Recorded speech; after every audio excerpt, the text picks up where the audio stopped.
नमस्कार दोस्तों, health healing and homeopathy के इस नए वीडियो में आप लोगों का फिर से एक बार स्वागत है। मैं डॉक्टर एसपी दे।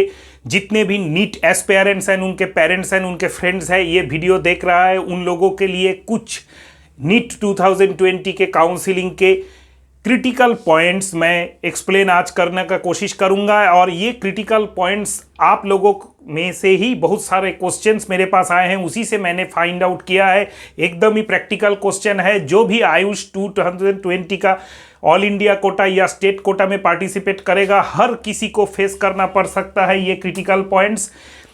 तो मेरे साथ इस वीडियो को अंत तक जरूर देखिएगा। अगर आप और आपके किसी भी नियरेस्ट एंड डियरेस्ट कैंडिडेट्स हैं, एस्पायरेंट्स हैं और काउंसलिंग में स्टेट कोटा या ऑल इंडिया कोटा में पार्टिसिपेट करने जा रहे हैं, तो ये पॉइंट्स को आपको ध्यान में रखना है और इसके हिसाब से आपको चलना है। तो दोस्तों आइए चलिए शुरू करते हैं। सबसे पहला पॉइंट जो आता है कि ऑल इंडिया कोटा का जो 15% का है, उसका तो ऑल इंडिया में काउंसलिंग होगा। जो प्राइवेट कॉलेजेस हैं और डीम्ड यूनिवर्सिटी के नहीं है, हम लोगों को सबको पता चल गया है। मैंने पिछले वीडियो में भी बता दिया था कि उन लोगों का 100% सीट इस बार स्टेट कोटा में आने वाला है। तो मेरे पास ऐसे बहुत सारे क्वेरीज है और आप लोगों के मन में भी होगा, मैं तो राजस्थान का हूं, मैं दूसरे स्टेट यूपी में कैसे अप्लाई करूं स्टेट कोटा के काउंसलिंग के लिए। तो दोस्तों जो नियम अभी तक हम लोगों को पता चला है और आप लोग भी सर्च कर रहे हैं, आप लोगों को भी पता चलेगा कि कोई भी एक स्टेट का डोमिसाइल दूसरे स्टेट में पार्टिसिपेट फिलहाल नहीं कर सकता है अगर आप स्टेट लेवल काउंसलिंग में पार्टिसिपेट करना चाहते हैं। जैसे कोई भी राजस्थान का जो डोमिसाइल है वो यूपी के private colleges BAMS and BHMS के लिए यूपी का जो एनईईटी 2020 का काउंसलिंग है उसमें पार्टिसिपेट डायरेक्टली नहीं कर सकता। अगर यूपी का कोई भी प्राइवेट बीएएमएस बीएचएमएस कॉलेज में उसको एडमिशन लेना है तो उसका मैनेजमेंट कोटा में उसको एडमिशन लेना पड़ेगा। और हर स्टेट, जहां पे भी आप इंटरनेट में सर्च करेंगे, जो भी स्टेट का आप एलिजिबिलिटी क्राइटेरिया आपके सामने आएगा, हर स्टेट का अपना नीट का जो काउंसलिंग है स्टेट कोटा का, उसमें एक एसेंशियल एलिजिबिलिटी दिखाया जा रहा है कि domicile more than 10 years for this state. Suppose Maharashtra का जो है 10 साल से ज़्यादा डोमिसाइल सर्टिफिकेट आपको चाहिए, या यूपी में अगर आप टेक पार्ट करना चाहते हैं किसी भी प्राइवेट कॉलेज के लिए आयुष का, उसमें भी आपको डोमिसाइल देना पड़ेगा। अगर आप राजस्थान के हैं या वेस्ट बंगाल के हैं तो यूपी के कॉलेज के लिए आप स्टेट कोटा से पार्टिसिपेट नहीं कर सकते। फिलहाल यही अपडेट यही सर्च में आ रहा है।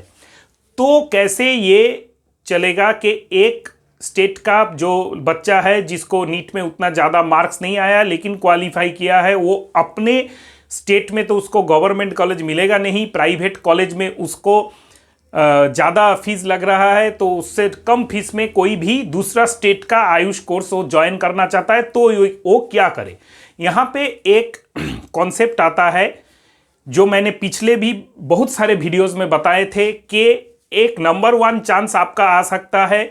खास करके जो मीडियोकर रैंकर्स हैं, जिनका रैंक 350 से कम है, वो जरूर सुने, और जिनका रैंक एकदम ही कम है, मतलब जस्ट अबव क्वालिफाइंग मार्क्स 150 या 147 से ज़्यादा है, वो भी ध्यान से सुने। मतलब 150 से लेकर 350 तक जितने भी रैंक होल्डर्स हैं, आप लोगों को एक चांस तब मिल सकता है अगर कोई भी स्टेट का कोई भी हाई कोर्ट ये ऑर्डर दे कि क्वालिफाइंग मार्क्स घटा के भी अगर नीट में क्वालिफाई करता है कोई कैंडिडेट, उसको आप बीएएमएस या बीएचएमएस कॉलेज में ले सकते हैं। तो आपका ही जो स्टेट है उसमें अगर आपको स्टेट कोटा में मॉप अप राउंड तक आपको चांस नहीं मिले, फिर भी आपको फ्यूचर में चांस मिलने का, डायरेक्ट चांस मिलने का एक बहुत ही सुनहरा अवसर आ सकता है, जो पिछले साल भी आया था। क्या होता है, स्टेट कोटा का जब मॉप अप राउंड खत्म हो जाएगा, सपोज स्टेट कोटा का मॉप अप राउंड खत्म हुआ, बीएचएमएस उस XYZ जो स्टेट है उसमें आके 380 तक या 280 तक प्राइवेट कॉलेजेस में खत्म हो गया, तो आप बैठे हैं 180 लेके और आपको बीएचएमएस पढ़ना है। तो दूसरा कोई स्टेट का कोई हाई कोर्ट ये ऑर्डर दे दिया कि जो भी नीट क्वालिफाई करेगा उसको आप अगर डायरेक्ट कॉलेज में जाके वो एंट्री लेना चाहता है तो वो एंट्री ले सकता है। तो आप एंट्री तब ले सकेंगे। पिछले साल ये हुआ था, इस साल भी होने का चांसेस बहुत ही ज़्यादा है, क्योंकि बहुत सारे एक्सपर्ट्स, नेट में भी आ रहा है, आप लोगों ने भी देखा है कि due to Covid situation qualifying marks घट सकता है। और due to this type of economic crisis all over the India में एक इकोनॉमिक क्राइसिस है, कॉलेज में भी इकोनॉमिक क्राइसिस तो शायद होगा ही होगा, प्राइवेट कॉलेजेस जो है, तो इस टाइप का ऑर्डर इस बार निकालने का आशा है। लेकिन ये कोर्ट का मामला है, कोई भी पहले कुछ नहीं कर सकता। इसके बाद जो आता है मैनेजमेंट कोटा के डायरेक्ट जो एडमिशन्स है, बहुत सारे एस्पायरेंट्स मुझको व्हाट्सएप में, टेलीग्राम में पूछ रहे हैं कि आप मैनेजमेंट कोटा के बारे में बताइए। देखिए, मैनेजमेंट कोटा में अगर आपको एडमिशन लेना है किसी भी BAMS BHMS कॉलेज में, NRI कोटा भी होता है बहुत सारे कॉलेजेस में, तो वहाँ पे जाके आपको खुद को पूछना पड़ेगा कि कितना डोनेशन लगेगा। जनरली जो कॉलेज का डिक्लेयर्ड फीस होता है कोई भी वेबसाइट्स वगैरह में, उससे 2 या 3 लाख डोनेशन लगता है, कहीं कहीं पे ज़्यादा भी लगता है। ये कितना ऑफिशियली है कितना अनऑफिशियली है ये डिपेंड करता है कॉलेज में जाके आप डायरेक्ट कॉलेज से कितना कॉन्टैक्ट करते हैं, या भाया कोई एजेंट या एजेंसी या एजुकेशनल कंसल्टेंट या करियर कंसल्टेंट काउंसलर से किसके भाया आप जा रहे हैं, इसके ऊपर, इसके बारे में भी श्योरिटी से कोई भी डिक्लेयर्ड नियम नहीं है। तो मैनेजमेंट कोटा है बहुत सारे स्टेट्स में, बहुत सारे BAMS BHMS कॉलेज में, इसके लिए ये डिक्लेयर्ड नहीं है कहीं पे भी। ये आपको जाके खुद को थोड़ा ढूंढना है, या आप उस स्टेट के डायरेक्टोरेट ऑफ जो आयुष है उनके ऑफिस में मेल कर सकते हैं, उनके फ़ोन नंबर में फ़ोन कर सकते हैं, या खुद भी जा सकते हैं।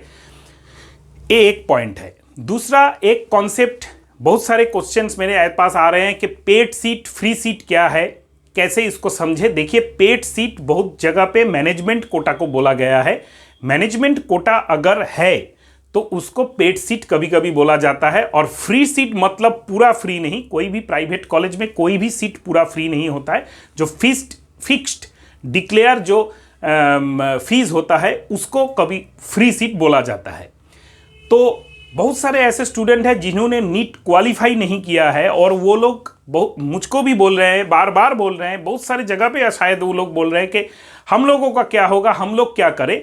इसके लिए भी अभी तक कोई डायरेक्ट गवर्नमेंट से कोई भी ऑर्डर नहीं आया है, कोई भी कोर्ट से ऑर्डर नहीं आएगा। अगर मुझको पता चले तो मैं आप एज अर्ली एज पॉसिबल मेरे चैनल पे वीडियो बना के अपलोड कर दूंगा, आप लोग देख लीजिएगा। इसीलिए पर्टिकुलर स्टेट का जहाँ पे आप एडमिशन चाहते हैं उसका जो नीट का जो काउंसिलिंग का मॉपअप राउंड है उसको ख़त्म कर होने तक आप लोगों को वेट करना पड़ेगा, क्योंकि प्राइवेट कॉलेजेस का सीट वैकेंट नहीं रख सकते हैं। और क्योंकि कॉलेज इससे चलने में बहुत सारा इकोनॉमिक प्रॉब्लम उन लोगों का हो जाता है, तब वो लोग जाके अगर अप्लाई करें गवर्नमेंट से या कोर्ट से, तब जाके ये होगा। इसके बाद आता है सिक्योरिटी डिपॉजिट, जो आप काउंसिलिंग, दोस्तों आप सब कोई को मालूम हो चुका है, आपने AAA-SSSC का वेबसाइट देखा है। पर्टिकुलर जो स्टेट में आपने काउंसिलिंग करना है आप लोगों को, उसका जो वेबसाइट्स है आप लोग खोल के देख चुके हैं। बहुत सारे जो PDF फाइल्स है आप लोगों ने डाउनलोड किया है, तो उसका जो डिटेल्स है, फ्रीक्वेंटली आस्क्ड क्वेश्चन सेक्शन है FAQ, उसमें आप जरूर जाइएगा। लेकिन फिलहाल ऑल इंडिया कोटा का जो BAMS BHMS का जो शेड्यूल है, शायद ऑल ओवर द स्टेट में वही माना जाए।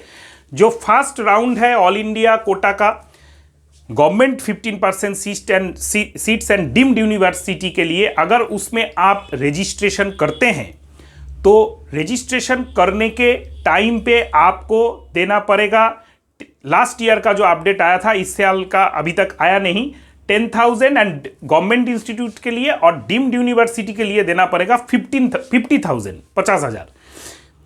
तो ये जो सिक्योरिटी मनी है ये रिफंडेबल है कि नहीं रिफंडेबल है? बहुत जगह पे ये लिखा गया है रिफंडेबल है। कब तक रिफंडेबल है? रिफंडेबल तब तक है अगर आप इसको कॉलेज में एंट्री नहीं लेते। यहाँ पे क्लियरली अगर आप AA-CCC में जाते हैं तो आप ये नॉन रिफंडेबल है। अगर आप AA-CCC के वेबसाइट में जाते हैं तो जाके आपको एक PDF फाइल मिलेगा, वो आप डाउनलोड करते हैं। तो वहाँ पे आप अगर फर्स्ट राउंड में टेक पार्ट करते हैं काउंसिलिंग में ऑल इंडिया कोटा के लिए AA-CCC में, तो फर्स्ट राउंड में आपको दिखाएगा फ्री एग्जिट। मतलब अगर आप फर्स्ट राउंड में किसी भी कॉलेज आपको मिल जाता है और आप उसमें एडमिशन नहीं लेते हैं, उसको लॉक नहीं करते हैं, तो आप सेकेंड राउंड में जा सकते हैं। सेकेंड राउंड में आप जब जाते हैं, सेकेंड राउंड में जाने के बाद अगर आप ज्वाइन नहीं करते हैं, सेकेंड राउंड में आपको कॉलेज मिल गया, आपने लॉक किया लेकिन ज्वाइन नहीं किया, तब जाके आपका वो फॉरफिट हो जाता है, मतलब वो पैसा आपको नहीं मिलेगा। लेकिन फर्स्ट राउंड में अगर आप वो पैसा मांगते थे तो आपको मिल जाता कि मैं सेकेंड राउंड करूंगा नहीं, फर्स्ट राउंड तक ही रहूंगा, मैं पढ़ूंगा ही नहीं, तब आपको मिल जाता।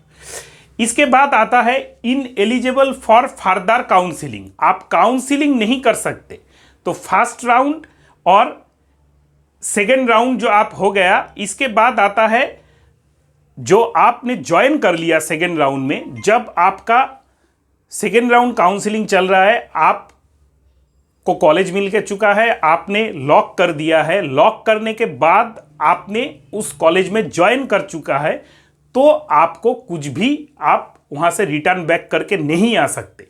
इसको क्लियर कर लीजिएगा, क्योंकि जो भी मनी है, रिफंडेबल है या अनरिफंडेबल है, ये वहां पे मेंशन होता है जब आप पेमेंट करते हैं तब। इसके बारे में कॉन्फ्यूजन मत रखिएगा। और अगर आप किसी कॉलेज में जाके रिपोर्ट करके ज्वाइन कर जाते हैं आफ्टर सेकेंड राउंड, तब आपको कोई वहाँ से रिटर्न आने का कोई भी पॉसिबिलिटीज ऑल इंडिया कोटा में नहीं है। और अगर ऑल इंडिया कोटा के मॉप अप राउंड में आपको कोई कॉलेज मिल जाए और उसमें जाके आपने ज्वाइन कर लिया, तब आपको कोई भी पॉसिबिलिटी नहीं है, वहाँ से आप निकल के स्टेट राउंड में आके कोई भी कॉलेज ले सकते हैं। यहाँ पे एक क्रिटिकल क्वेश्चन आता है कि मैं जैसे हर साल होते आ रहा है पहले से कि first round of all India quota counselling के बाद first round of state counselling हो जाता है, तो मुझको फर्स्ट राउंड में नहीं मिला, स्टेट में भी फर्स्ट राउंड में नहीं मिला, सेकेंड राउंड में ऑल इंडिया कोटा में मुझको मिल रहा है, अभी मुझको क्या वेट करूं या ज्वाइन कर जाऊं? तो इसके लिए हर टाइम मैं कॉन्फ्यूजन अगर इस जगह पे आपको नहीं रहे, second round of all India quota आपको चल रहा है और उसके बाद आपका जो कॉन्सर्न स्टेट है, डोमिसाइल जहाँ के हैं, उसका second round of state quota आएगा। अभी सेकेंड राउंड में आपको कुछ कॉलेज मिल रहा है ऑल इंडिया कोटा में, आप वहाँ पे ज्वाइन करें या स्टेट में ज्वाइन करें, स्टेट के लिए वेट करें। तो इसके लिए बहुत ही तगड़ा आपको होमवर्क करना पड़ेगा कि पिछले साल हम लोगों का जो डोमिसाइल स्टेट है उसका कटअप कितना आया था, मुझको सेकेंड राउंड में कॉलेज मिलेगा कि नहीं मिलेगा। जनरली अगर आपको ये जनरल एक रूल है कि अगर आपको second round of all India quota के काउंसिलिंग में आपको कॉलेज मिल रहा है, तो आपको second round of concern state में भी आपको कॉलेज मिलना चाहिए। कभी ऐसा हो सकता है कि आपका चॉइस का कॉलेज नहीं मिले, लेकिन अगर वहाँ पे गवर्नमेंट कॉलेज आपको मिलना पॉसिबल है तो यहाँ पे भी चाहिए, क्योंकि ऑल इंडिया में आपका जो कंपटीशन है ओवरऑल इंडिया का सबसे ज़्यादा जो रैंक वाले हैं उनसे है। स्टेट में जब आ जाएगा वो रैंक, अगर रैंक पैरेलली भी रहे कि सपोज अब यूपी के हैं और ऑल इंडिया में आपका 530 में XYZ कॉलेज में आपका हो रहा है, लेकिन वो कॉलेज आपको पसंद नहीं है, यूपी का एक कॉलेज आपको पसंद है, तो 530 में वो कॉलेज आपको मिलने का पॉसिबिलिटी ज़्यादा है। इसीलिए आप ऑल इंडिया के कोटा के काउंसिलिंग को छोड़ के वहाँ पे एंट्री नहीं लेके कॉलेज को लॉक करके स्टेट के लिए वेट कर सकते हैं। लेकिन इसके लिए आप कोई भी कन्फ्यूजन में मत रहिएगा, अपना जो होमवर्क है वो कर लीजिएगा काउंसिलिंग में, क्योंकि अभी रजिस्ट्रेशन चल रहा है। किसी स्टेट में, किसी स्टेट में शुरू हो चुका है, कोई स्टेट में शुरू होने वाला है अगले 1-2 हफ्ते में। तो जब आप कॉलेज लॉक करना जा रहे हैं तो आप जरूर उसको वेरीफाई कर लीजिएगा। इसके बाद आता है महाराष्ट्र का जो वेबसाइट है। महाराष्ट्र का जो वेबसाइट है वो है info.mahaset.org। मैंने पिछले वीडियो में कुछ जो स्टेट्स है उसका वेबसाइट बताया था। महाराष्ट्र का मेरे से छूट गया था, मैंने देखा नहीं था या आया भी नहीं था सर्च में। अभी आ चुका है कि info.mahaset.org। यहाँ पे जाके आप info.mahaset.org यहाँ पे जाके आप अंडर ग्रेजुएट BHMS BAMS के लिए जो काउंसिलिंग प्रोसेस है महाराष्ट्र का, उसके ऊपर जो PDF फाइल है आप डाउनलोड कर लीजिए। अब और उसको अच्छे से पढ़ लीजिए। और जितने भी MBBS, BDS, BHMS, BUMS सबका एडमिशन काउंसिलिंग प्रोसेस वहाँ से ही होगा और आप लोग उसको अच्छा से अपना होमवर्क कंप्लीट कर लीजिए। तो थैंक यू दोस्तों। अगर इस वीडियो को अच्छा लगा है तो अपने फ्रेंड सर्कल में शेयर जरूर कीजिएगा।